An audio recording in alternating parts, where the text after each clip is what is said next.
로마서 9장에는 글의 저자인 바울 사도가 이방인의 사도를 특별히 부르심을 받긴 했지만 자신의 형제, 고륙 친척인 유대인들을 여전히 사랑하고 포기하지 않는다는 것을 말해주고 있습니다.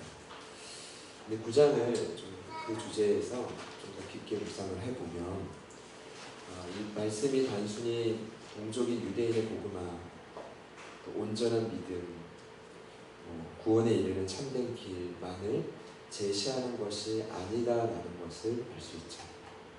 오늘 이 말씀은 유대인의 복음화의 문제와 안타까움을 뛰어넘습니다.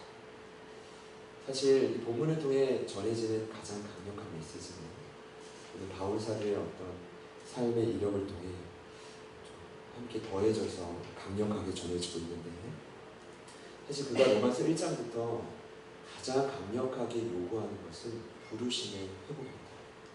같이 한번 따라합시다. 부르심의 회복. 여러분 부르심대로 살고 계십니까? 여러분은 삶의 목적과 이유가 하나님 나라와 의입니까? 이런 질문을 드리기가 좀 머쓱해지면 안 되는데, 부르심은 사실 여러분이 알고 있는 것처럼 그게 정답입니다. 그래서 바울 사도는 1장 1절부터 본인의 부르심을 근거로 이렇게 소개합니다. 나는 하나님의 복음을 전하기 위해 부르심받았다. 너희도, 로마 교회 성도인 너희도 예수 그리스도의 것으로 부르심받았다. 그리고 하나님의 사랑을 입어서 성도로 부르심을 받았다. 1장 1절부터 6절까지 부르심이라는 단어를 계속 반복합니다. 로마 교회 성도, 어떻게든 너희들은 부르신 대로 살아야 된다. 할렐루야. 그러니까 이것을 변증하고 회복하기 위해서 바울 사도가 이렇게 말했죠. 모든 인간은 부르신 대로 살아야 되지만 안타깝게도 경건하지 않은 것 불의를 가진 죄인이다. 그래서 모든 사람은 예수를 믿음으로 사망에서 생명으로 옮겨져야 된다. 더 나아가 불의의 무기로 쓰이고자 하는 습관을 버리고 의의 무기로 발현해야 된다. 자, 그러려면 내 노력과 행위로 안 된다. 뭐였죠? 생명의 성령의 법이 필요하다. 그리고 그 성령의 법을 통해 끊을 수 없는 예수 그리스도의 사랑 안에 거해야 된다. 이와 같은 탁월한 메시지를 1장부터 8장에 걸쳐서 계속 전하는 부르심의 회복을 위해서. 근데 거기에 왜 더 강력하게 하면 그가 이 부르심대로 외친 것뿐 아니라 부르심대로 살았기 때문입니다. 여러분 아시는 것처럼 그는 복음을 전하다가 전적으로 타인을 위해 살다가 네로 황제 때 로마에서 목이 잘려 죽었죠. 예전에 저희 그 신상태 성교사님 가르쳐 주셨죠? 목이 잘리면서 통통통 3번 튀겼다고. 그 전설에 의하면 3번째 튀긴 그 자리에서 샘물이 터져 나왔다는 우리 그때 말씀 기억나십니까? 근데 제가 보니까 참 바울 사도는 이렇게 인류 역사에서 퇴장했는데, 제가 이 로마서 말씀을 묵상하면서 어떤 마음이 드냐면, 너 경환이 너 딱 걸려 너 들었다, 이런 마음이 드는 거예요. 뭐냐면 제 마음에 이 바울 사도가 살아있다라는 걸 느꼈어요. 무슨 말이냐면 그는 죽었지만 여전히 그는 역사의 지평을 끝없이 새롭게 하고 있습니다. 무엇을 통해서요? 그의 서신서인 로마서 말씀을 통해서 수많은 방황하는 성도들로 하여금 다시 복음 앞에 서게 함으로 예수 그리스도의 제자로 굳세게 세워가고 있단 말입니다. 저는 그 중에 제가 있고, 할렐루야, 여러분이 있고, 지금 저희 제자들 교회가 그 흐름을 잘 타고 있다, 그렇게 확신하고 싶습니다. 믿으시는 분들 아멘 해봅시다. 그 넓게 보면 오늘 본문을 단순히 유대인의 복음을 위해서 애쓰는 바울의 어떤 외침뿐 아니라 오늘 본문을 크게 보면 저희 모두가 부르심을 온전하게 회복할 수 있는 길을 말해줍니다. 물론 1차적으로는 유대인의 구원의 문제를 다루지만 이를 통해 굉장히 중요한 영적인 원리를 제시한단 말입니다. 자, 그 원리는 이렇습니다. 신앙은, 잘 들어보십시오, 나의 행위를 의지하지 않고 내 인생의 유일한 기초 대신 그리스도 예수를 얼마나 믿고 있는가가 핵심이다. 다시 한번요. 신앙은 나의 행위를 의지하지 않고 내 인생의 유일한 기초 대신 그리스도 예수를 얼마나 믿고 있는가. 쉽게 말씀드리면 저와 여러분의 삶에서 내 행위의 힘을 얼마큼 빼느냐, 자, 뺀 만큼 예수님을 얼마나 믿고 의지하느냐, 여기에 반드시 신앙의 성패가 판가름 날 것입니다. 자, 그 예로 오늘 드는 것이 유대인입니다. 결론적으로 말씀드리면 그들은 자신의 행위로, 믿음보다 행위로 가득 차서 결국 실패에 도래한 자들인데, 오늘 그들을 통해 다시 한번 로마 교회를 독려하고 있습니다. 여러분, 유대인들은 앞서 로마서에서 소개한 것처럼 유대인들만큼 행위가 그 열심이 특심인 자들은 아무도 없었을 것입니다. 그렇죠? 오늘 새벽에 종범 전사님 말씀하실 때 자기는 그 행위로 보자면 유대인들에 비해서 너무 부족하다, 그렇게 하신 게 맞죠? 네. 제가 오늘 새벽 설교를 듣다가 야, 이분은 진짜 이 영상을 송태근 목사님 안 보시겠지만 삼일교회 송태근 목사님보다 낫다. 저는 그런 믿음과 확신이 들었어요. 왜냐하면 너무 요지와 논리가 선명해. 그리고 제가 너무 탁월해. 그래서 어떤 생각이 들었냐면, 야, 이거 그대로 저녁에 한번 더 전하시는 게 좋겠다라고 생각이 들었는데, 그러면 제가 괜히 또 목사님 핑계 댄다고 할까봐. 근데 그 정도였거든요. 할렐루야. 네, 저희 그런 전도사님 내년에 안수 받으시지만 그런 예비 목사님을 모시고 사역하고 있습니다. 굉장히 자랑스럽습니다. 그 열심은 굉장히 특심인데 이런 겁니다. 그들은 일단은 난 선택받았어. 선민이라는 정체성이 너무나 확실합니다. 그래서 율법의 행위를 지키는데 여러분 잘 아시는 할례, 안식일, 월삭 같은 절기, 음식 규정을 통한 정결규례법은 아주 얼마나 철저하게 지키는지 모릅니다. 아주 빈틈이 없습니다. 자, 이러한 율법들이 자신들과 오늘 이 쌍벽을 이루는 이방인들과의 구별하는 경계선이라고 그들은 철저하게 믿었습니다. 선민이고 율법의 행위를 지키고 자랑할 게 너무 많은 거예요. 내가 날 봐도 너무 자랑스러운 거죠. 그러나 결과는 31절입니다. 이렇게 나와 있죠. 의의 법을 따라간 이스라엘은 율법에 이르지 못했다. 여러분, 이 뜻은 무엇이냐면 절 보시죠. 이 뜻은 율법의 진정한 목적을 이루지는 못했다라는 겁니다. 스스로 율법을 잘 알고 지킨다고 생각을 했는데 율법의 진정한 목적에 이르지 못했다고 성경은 말합니다. 그럼 여러분, 율법의 진정한 목적은 무엇입니까? 하나님이 저와 여러분에게 토라, 때론 모세오경, 구약 성경이라고도 하는 이 율법에 이르지 못했다는 말은 이런 것입니다. 율법은 로마서에 나온 것처럼 그 기능은 저와 여러분의 죄를 심히 죄되게 하는 데 있습니다. 이 말이 뭐냐? 율법은 기능이 뭐예요?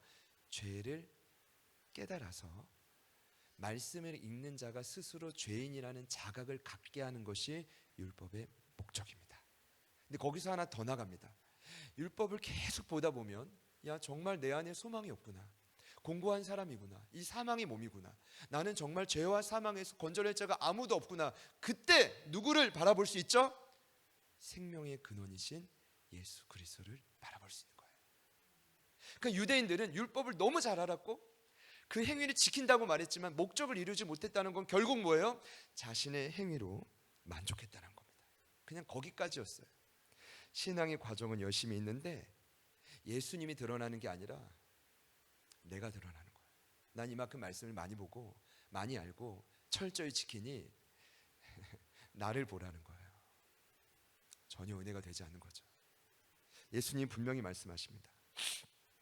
너를 드러내고 너가 주인된 너희들은 율법의 목적을 이루지 못했다. 여러분 기억하셔야 될 것은 신앙생활에서 하나님이 인정하시는 의로움은 여러분들이 예수 그리스도의 피로 구원받을 때와 동일한 은혜가 날마다 필요합니다. 이 말이 무엇이냐면 율법의 표지를 철두철미하게 지켜서 구원받은 게 아니었잖아요. 여러분 맞죠? 여러분이 구원받은 게 여러분이 잘나서 구원받았습니까? 아니죠. 맞잖아요. 그래서 의롭다 인정받았던 게 아닌 것처럼 그 마음이 지속적으로 필요하다는 거예요. 하나님께서 요구하시는 흠 없는 의는 저와 여러분의 노력으로는 절대 달성할 수가 없습니다. 절대.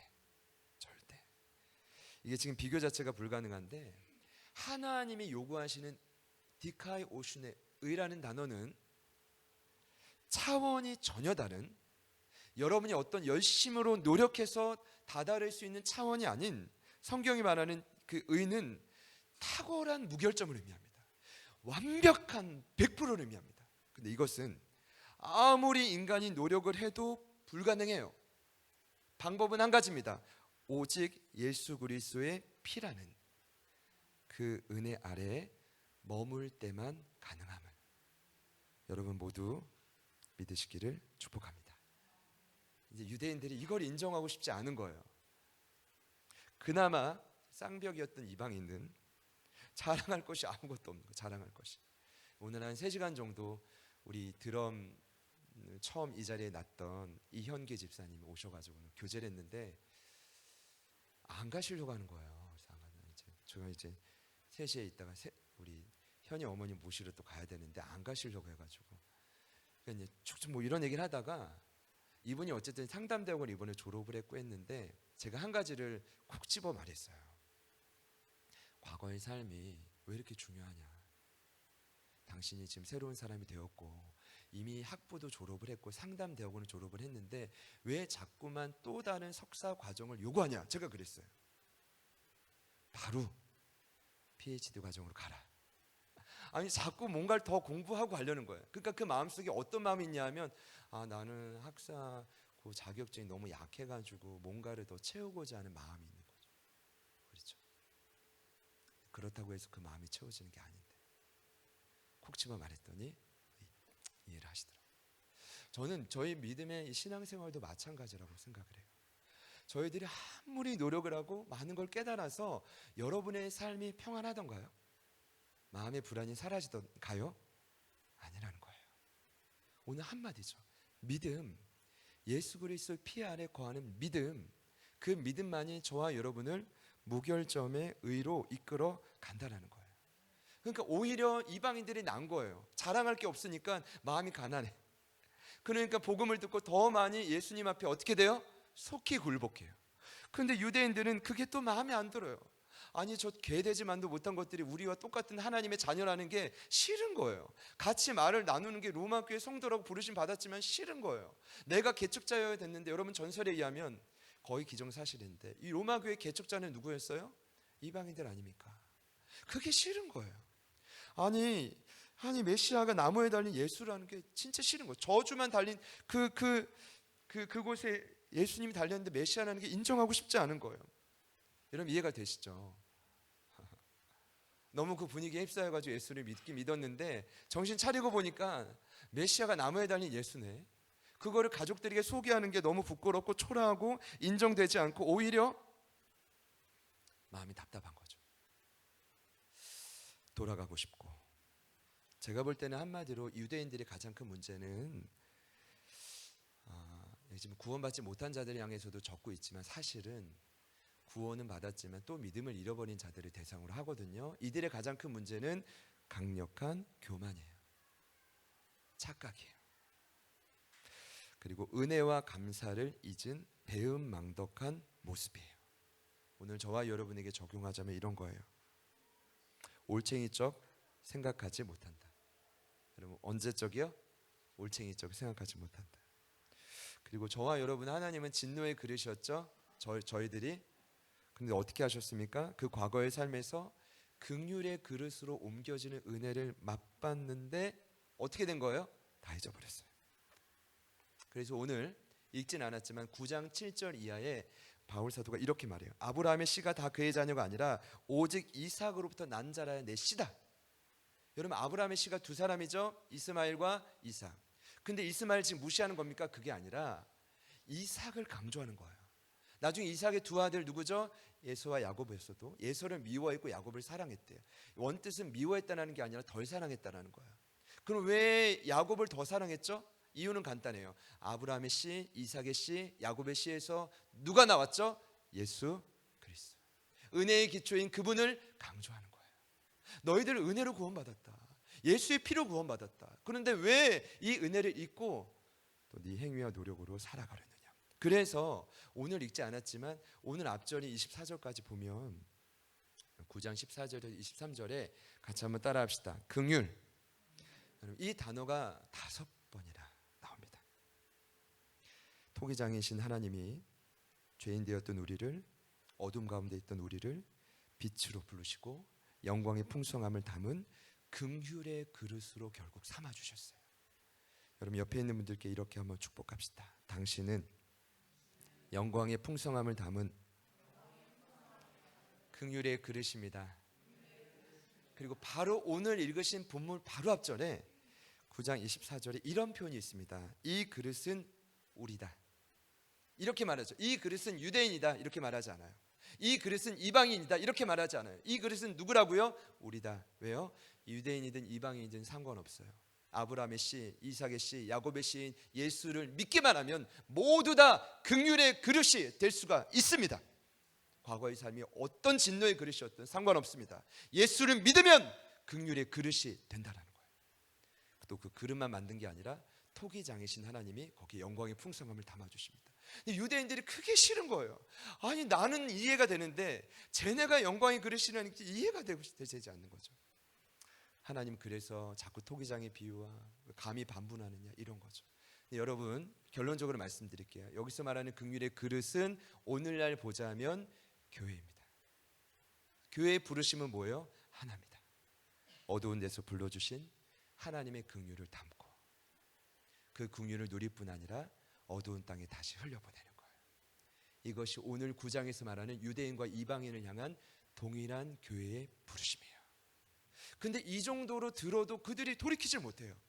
그래서 오늘 본문이 나온 거예요. 제가 지금 배경 설명드렸는데 다 설명드린 겁니다.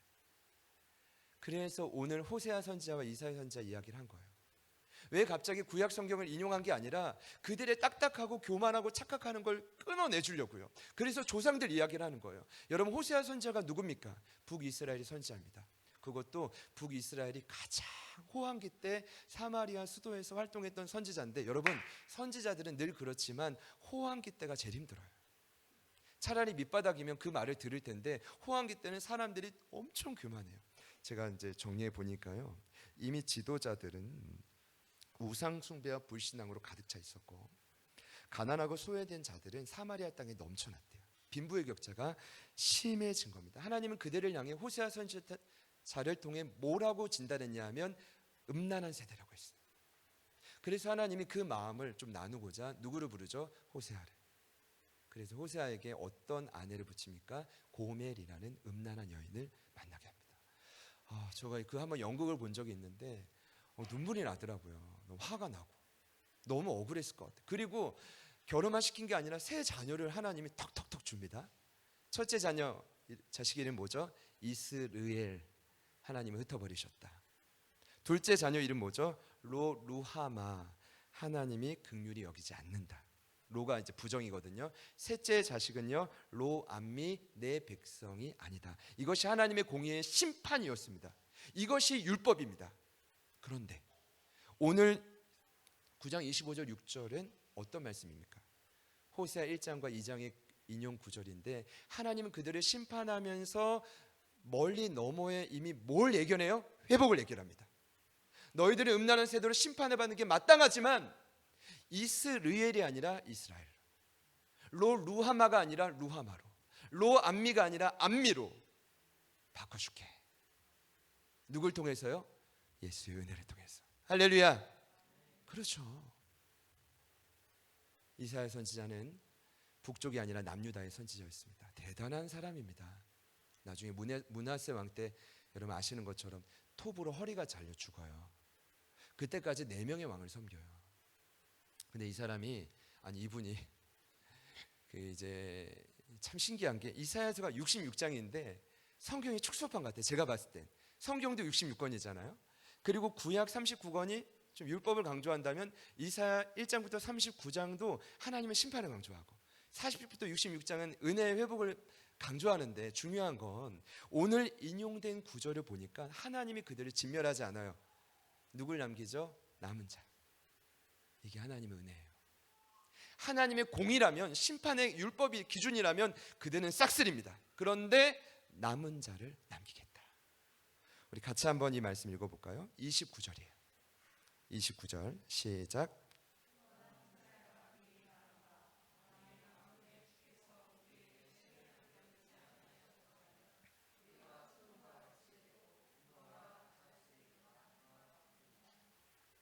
다 같이 할까요? 아멘. 신기한 게 이게 이사야서 1장 9절이에요. 심판을 말하기 전에 이미 회복을 말하고 있어요. 여기서 사실은 씨라고 되어 있는데 원래 이사야서 말씀에는 생존자입니다. 내가 너희를 싹쓸어 버려야 되는데 결국에는 생존자를 남겨둘 거야. 그래서 너희들이 소돔과 고모라처럼 되지 않게 해줄게. 저는 하나님이 왜 그런 선택을 하셨는지 몰라요. 토기장이시니까 그분 마음이에요. 할렐루야. 그런데 성경을 근거로 보자면 이게 뭐예요? 율법이 아닌 하나님의 사랑이에요. 그분의 은혜고 긍휼이에요. 이것을 그들에게 알려주는데 오늘 생존자라는 대신에 뭐라고 썼어요? 씨. 왜냐하면 9장에서는 씨를 바울 사도가 의도적으로 이 표현을 쓰고 있기 때문이죠. 예수의 씨. 할렐루야. 자, 그러면서 그들에게 강조하는 건 한 가지입니다. 유대인들이건 이방인이건 자 보시죠. 하나님의 은혜와 긍휼로 너희가 여기까지 왔으니 앞으로 이 믿음으로 더욱더 살아내라. 이것이 오늘 말씀의 결론입니다. 여러분 유대인들도 믿음만으로 구원을 받고요. 조금 더 확장해 보자면 구원을 받았지만 잘 들어보세요. 지속적으로 믿음을 의지하지 않는 분이 계십니까? 믿음보다 여러분의 머릿속의 계산과 행위를 의지하는 분이 있다면 여러분의 행위보다 믿음을 더 의지하는 것이 신앙의 여정에서 승리하는 길입니다. 여기서 딱 끝나면 좋은데 오늘 기가 막힌 게 32절과 3절이에요. 뭐냐면 정말 지금 내 믿음이 행위보다 이 믿음이 앞서고 있는지를 점검해 주는 구절입니다. 우리 32절을 같이 읽겠습니다. 시작.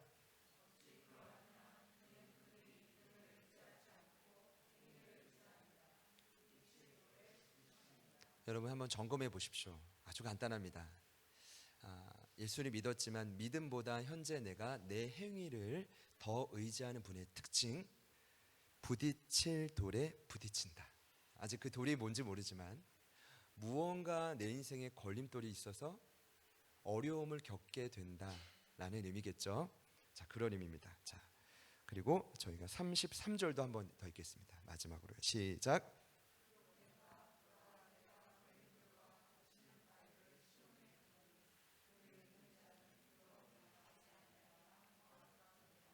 잘 보시죠. 이번에는 그 부딪힐 돌을 뭐라고 했냐면 시온의 걸림돌, 거치는 바위라고 했는데 그걸 의인화시켜요. 의인화.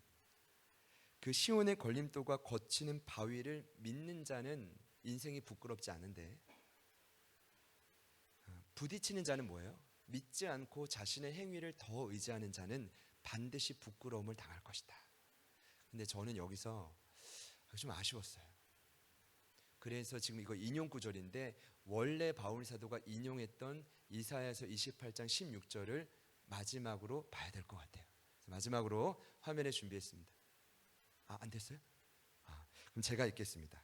이사야서 28장 16절은 이런 구절입니다. 자, 들어보세요. 그러므로 주 여호와께서 이같이 이르시되 보라 내가 한 돌을 시온에 두어 기초로 삼았노니 곧 시험한 돌이요 귀하고 견고한 기초돌이라 그것을 믿는 일은 같이 한번 따라해 볼까요? 다급하게 되지 아니하리로다. 한 번 더요. 다급하게 되지 아니하리로다. 여러분 잘 들어보세요. 여기서 말하는 시온의 한 돌은 누굴까요? 아브라함, 이삭, 야곱의 시인 예수 그리스도예요. 그 예수 그리스도를 이사야 선지자는 뭐라고요? 인생의 기초로 삼았다라고 분명히 말합니다. 그 증거가 바로 뭐냐면 시온의 돌이기 때문이에요. 여러분 성경에는 시자로 시작하는 산이 자주 나와요. 시온산과 시내산입니다. 여러분 이렇게만 알아요. 시내산은 뭐 받았죠? 율법, 정죄하고 판단한 것. 시온산은 모리아산이죠. 거기에 예비한 어린 양 예수가 있었죠. 은혜. 그럼 시온의 돌이란 건 무엇입니까? 은혜의 기초이신 예수다. 그 예수가 너희들의 삶의 기초요, 은혜의 기초다. 그런데 여기서 말하는 건 이겁니다. 자, 이 돌이 너희들의 믿음을 시험할 시험의 돌이 될 거다. 한마디로 예수가 저희들을 테스트할 거다. 정말 예수를 귀하고 견고하고 보배로운 기초돌로 믿는지 안 믿는지를 시험한다는 겁니다. 처음에는 기뻐가지고 구원받았지만 신앙의 여정을 걷다 보면 고난 가운데 반드시 시험받을 때가 와요. 근데 그 시험의 결과가 뭘까요? 정말 내가 예수를, 그 시온의 기초인 예수를, 귀하고 견고한 기초돌인 예수를 행위보다 믿는 자는 다급하지 않고 믿음보다 행위를 의지하는 자는 다급할 것이다. 이게 부끄러움입니다. 제가 이 구절을 다시 인용한 이유는 바로 이 단어 때문입니다. 다급함. 원뜻은 불안함입니다. 여러분 신앙은 너무 간단합니다. 평안을 지키는 거 아닙니까? 불안을 멀리하는 거 아닙니까?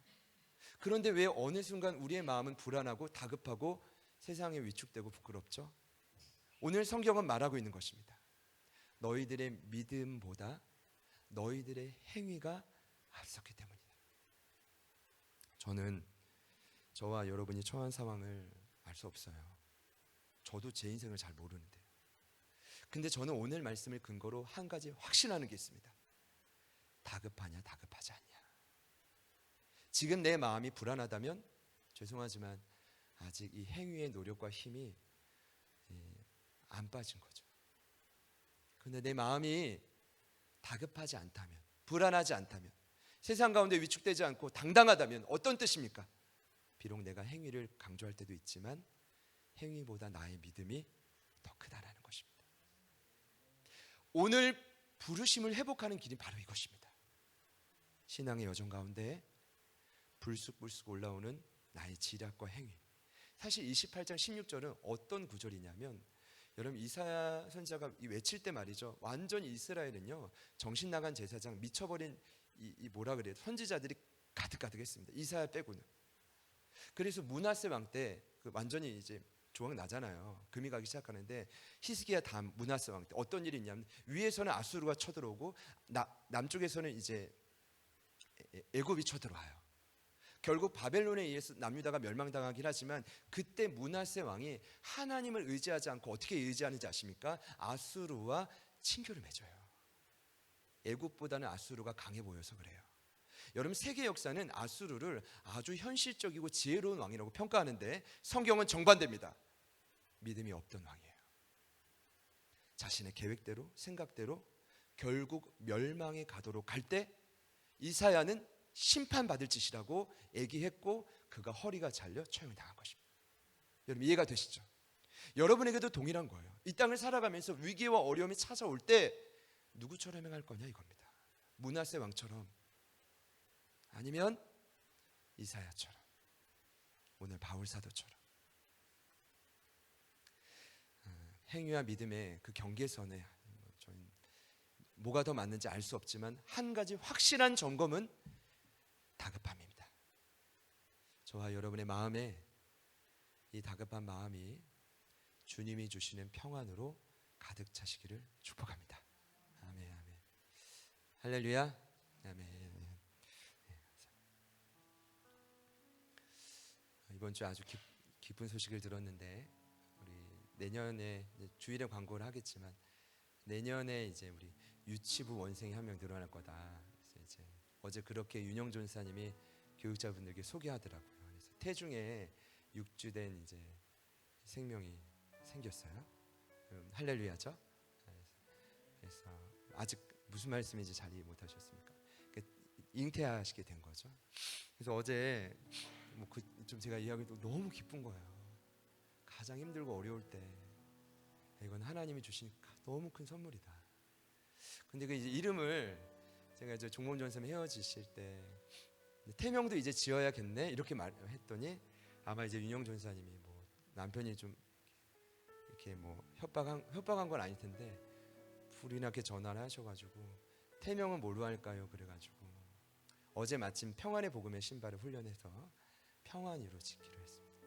그래서 저는 바람이 있다면 저희 마음속에 이 믿음의 여정을 가는 저희들의 마음속에 부르심의 길을 따라갈 때 마음에 있는 불안이 다 평안으로 바뀌어질 수 있기를 소망합니다. 그래야 이게 긍휼의 그릇으로 어두운 세상을 밝힐 수가 있어요. 여러분 이제 뭐 거의 비슷한 시기인데 핍박을 받은 제자들을 향해 베드로 사도가 거의 오늘 9장 말씀을 동일하게 반복해놨어요. 이 말씀은 있죠. 우리 이 말씀을 같이 마지막으로 읽고 불을 꺼주시죠.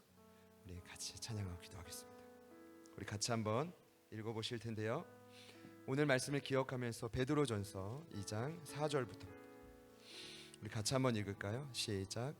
사람에게는 버림바가 되었으나 하나님께는 택하심을 입은 보배로운 산돌이신 예수께 나아가 너희도 산돌같이 신령한 집으로 세워지고 예수 그리스도로 말미암아 하나님이 기쁘게 받으실 신령한 제사를 드릴 거룩한 제사장이 될지니라. 성경에 기록되었을 때 보라 내가 택한 보배로운 모퉁이 돌을 시온에 두노니 그를 믿는 자는 부끄러움을 당하지 아니하리라 하였으니 그러므로 믿는 너희에게는 보배이나 믿지 아니하는 자에게는 건축자들이 버린 그 돌이 모퉁이의 머릿돌이 되고 또한 부딪히는 돌과 걸려 넘어지게 하는 바위가 되었다 하였느니라. 그들이 말씀으로 순종하지 아니하므로 넘어지나니 이는 그들을 이렇게 정하신 것이라.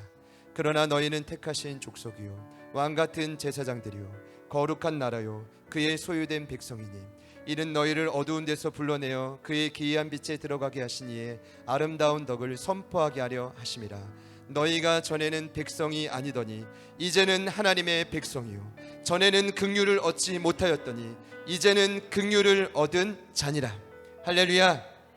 우리를 긍휼하게 하신 새 생명을 주신 우리 그 믿음으로 오늘 이 찬양 같이 고백하겠습니다.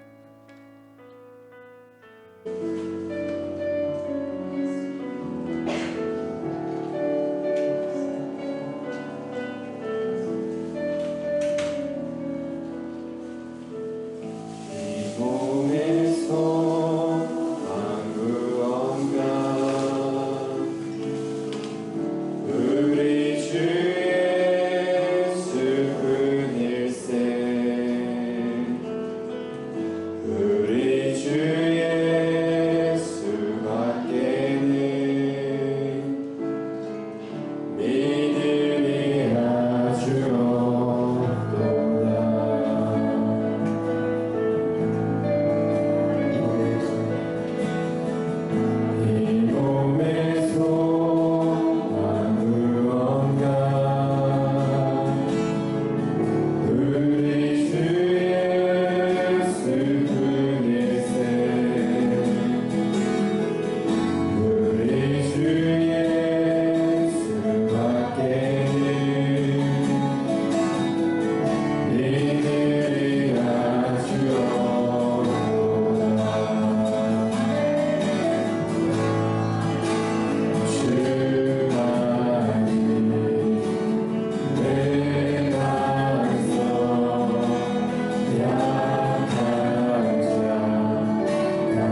우리가 지금 마음이 불안하다면 이방인과 같은 심정, 깨어지고 찢어진 마음으로 여호와는 마음이 상한 자를 가까이 하시기 때문에 주님 앞에 그대로 나아가면 되는 것입니다. 주님은 약한 자를 강하게 하십니다. 상한 자를 가까이 하십니다.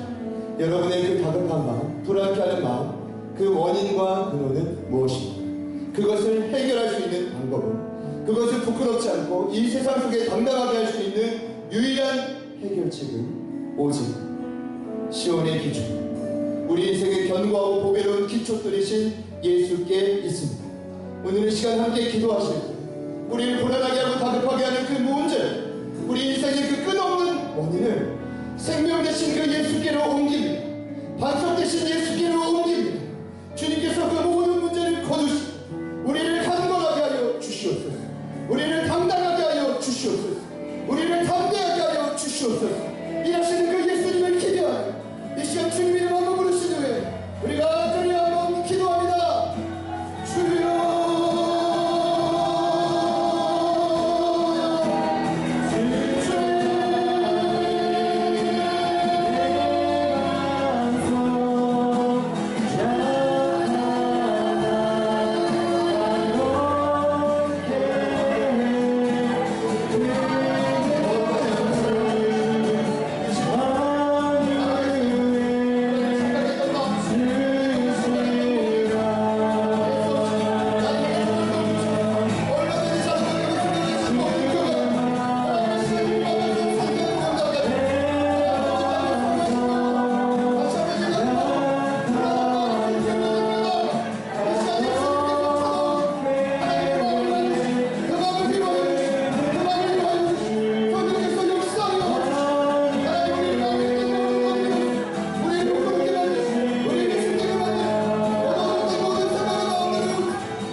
우리의 유일한 인생의 기초요, 은혜의 기초, 견고한 기초돌 되신 그 예수 그리스도를 바라봅니다. 오늘 바라보는 모든 자들에게 성령을 통해 그 심령을 어루만져 주셔서 우리 안에 있는 모든 부끄러움과 모든 다급함, 그 불안한 마음을 주님이 주시는 평안과 기쁨과 소망으로 변화시켜 주시옵소서. 그 모든 것을 가능케 하신 분은 예수 그리스도에는 없사오니 우리의 믿음의 결단을 받으시고 우리의 모든 행위를 가르시고 하나님 이제부터 행위보다 믿음이 앞서는 참된 부르심의 길을 걸어가는 저희들 듣게 하여 주시옵소서.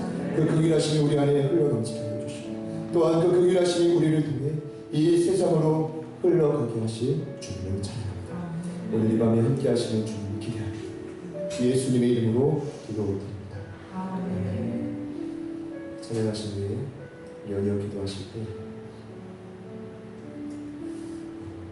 넘치되고 있는 코로나의 전염병, 홍수로 인한 자연재해, 그 외로 인해 연달아 터지고 있는 모든 재정의 어려움들, 우리가 해결해야 될 사실은 문제들이 너무 많이 있지만 우리를 두렵게 하고 위축시키는 요소들이 주변에 너무 많은 것 같습니다.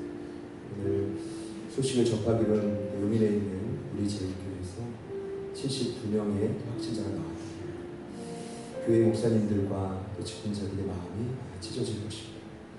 하나님, 우리 제일교회뿐 아니라 이 땅의 교회들, 그리고 이 땅을 살아가고 힘겹게 버텨가고 있는 모든 하나님의 자녀들 위해 하나님의 긍휼을 베풀어 주시옵소서.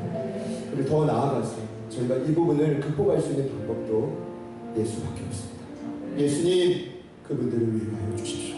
한 가족된 그 영혼들을 위로하여 주십시오. 더 나아가 약할 때 강함되시는 그분께서 저희들의 삶에 해결해야 될 문제들 주님 해결하여 주시옵소서. 오늘 저희들의 가지고 나온 간절한 기도의 제목들이 있을 것입니다. 그 모든 것을 반석되신 예수님께 올려드리고 우리 같이 한번 찬양하시고 기도하겠습니다.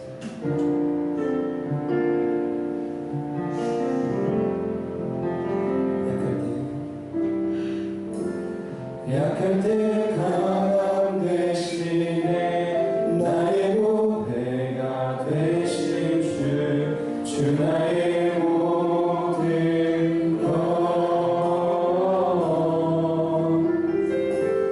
주 안에 있는 보물을 나는 포기할 수 없네 주 나의 모든 것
돌아오는 주님, 다시 예배 가운데 예수님은 저희와 함께 하시고 그 힘으로 하나님 나라의 꿈을 꾸게 하여 주시고 그리고 전진할 힘을 허락해 주실 것입니다.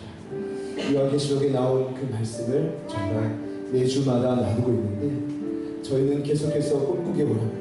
우리들의 힘과 능력과 행위로는 갈 수 없지만 아버지 하나님, 성령을 통해 그 예수님이 우리와 함께 하시는 그 예배를 통해 우리가 힘을 얻고 우리에게 주어진 마음보다 3년간 한때 두때 반때 1260 비록 세상 속에 고난은 있지만 우리에게 허락하신 그 사명의 기간 동안 마음껏 주의 복음을 전하고 긍휼의 그릇으로 마음껏 쓰임받는 우리 제자들 교회가 되게 하여 주십시오.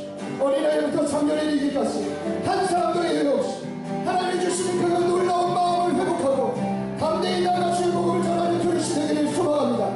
우리 결단하는 마음으로 우리 다같이 주님의 이름 부르시고 우리 돌아올 8월 16일 셋째 주 예배를 위해서 우리 간절히 한번 기도합니다. 주여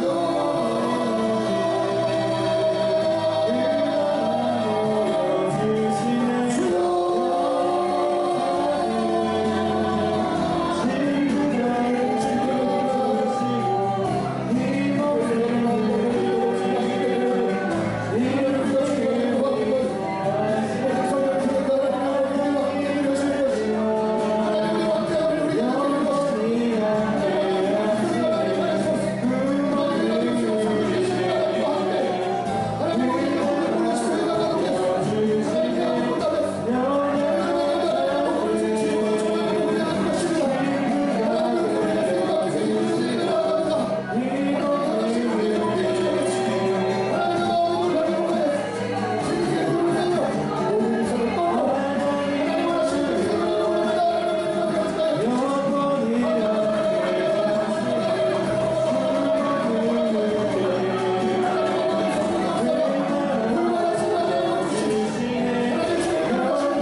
그 나라 보여주시네 연약한 자들의 친구가 되어주시고 힘없는 우리의 인생을 위로하시네.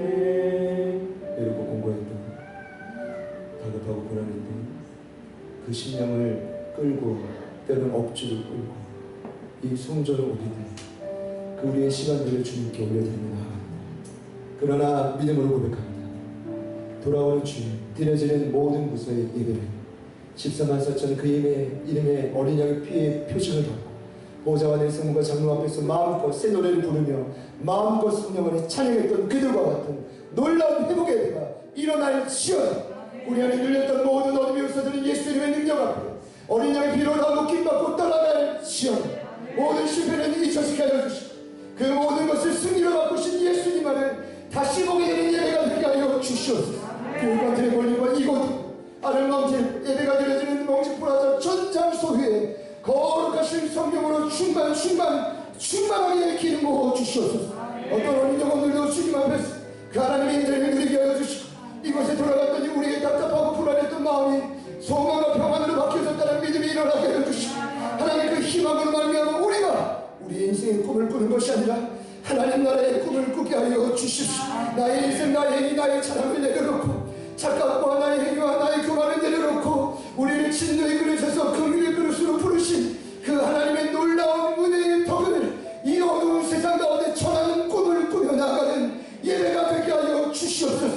진정한 예배가 될 줄 믿습니다. 진정한 회복이 일어나게 될 줄 믿습니다. 어리고 상한 이 심령과 하나님의 땅을 주님 긍휼히 여겨주셔서 하나님 그 영혼들을 위로하고 살릴 수 있는 유일한 소망 예수님 오늘 이 밤에 찾아가 주셔서 여기는 있는 우리 제일교회뿐만 아니라 두려워 떨고 있는 이 땅의 수많은 공동체 가운데 담대한 마음을 허락하여 주시옵소서. 회복의 마음을 허락하여 주시옵소서. 주 예수만 말하며 흔들리지 않고 하나님 부르심의 길을 걸어가게 하여 주시옵소서. 두려워 위기라고 저는 이 위기의 순간에 어렵고 상한 그 심령들의 마음에 돌파해서 성령의 능력을 힘입어서 복음을 전하고 부흥의 꿈을 꾸고 실제로 아름다운 열매를 맺어가는 이 땅의 교회들이 되게 하여 주시옵소서. 하나님 반드시 그와 같은 역사들이 일어나게 될 줄 믿습니다. 간절히 구합니다. 특별히 수많은 자연재해와 코로나로 인해 재정의 압박과 어려움을 겪고 있는 남전도 여전도의 모든 가정 주님 기억하여 주시옵소서. 하나님은 반드시 하나님의 때에 가장 좋은 것으로 응답하실 줄 믿습니다. 우리가 자녀이기 때문입니다. 하나님 악한 자라도 자식에게 좋은 것으로 주기 때문입니다. 하늘의 아버지 가장 좋으신 아버지 하나님 하늘문을 여셔서 이름이 완해주기로 우리와 함께 하시고 하나님 우리가 연약한 그 눈이 띄어서 분별력을 가지고 하나님이 우리와 함께 하시고 있구나라는 사실을 깨달을 수 있는 역사를 보여주시옵소서. 그래서 그 표적을 다시 한번 힘을 얻고 어두운 세상 속에 담대의 꿈을 꾸며 나아가는 하나님의 일꾼들로 세워지게 하여 주시옵소서. 축처진 어깨가 다시 한번 힘을 얻게 하여 주십시오. 다시 한번 예수님의 능력으로 이 세상을 밝히며 나아가는 하나님의 일꾼들이 되게 하여 주시옵소서. 비록 이 자리에 함께하지 못했지만 흩어져 있는 우리 모든 가지들 사랑하는 제자들 교회 모든 심령들 위해 오직 예수만이 소망이 예수만 자랑하겠소 그 예수만 의지하겠소라는 믿음의 고백이 더욱 넘쳐나게 하여 주시옵소서. 우리의 모든 고백을 주님께 올려드리고 이제는 우리 구주 예수 그리스도의 은혜와 하나님 아버지의 변함없는 진실하신 사랑이시고 성령님의 내주 충만 교통 인도하시는 것을 하나님 더 이상 나가고 싶지 않습니다. 그래서 그 예수를 제대로 한번 믿어보겠습니다. 그 예수께 내 인생을 한번 걸어보겠습니다. 결단하며 참 부르심의 길을 가기로 나아가는 오늘 기도의 분들 머리머리 위에 흩어져 있는 우리의 모든 사랑하고 있다는 가족들과 그 모든 삶의 터전과 우리를 통해 살아나게 될 우리 주변의 수많은 항하고 아파하는 영혼들 심령에 지금부터 영원토록 함께 하시길 간절히 축원합니다. 이 시간은 자유롭게 기도하시겠습니다.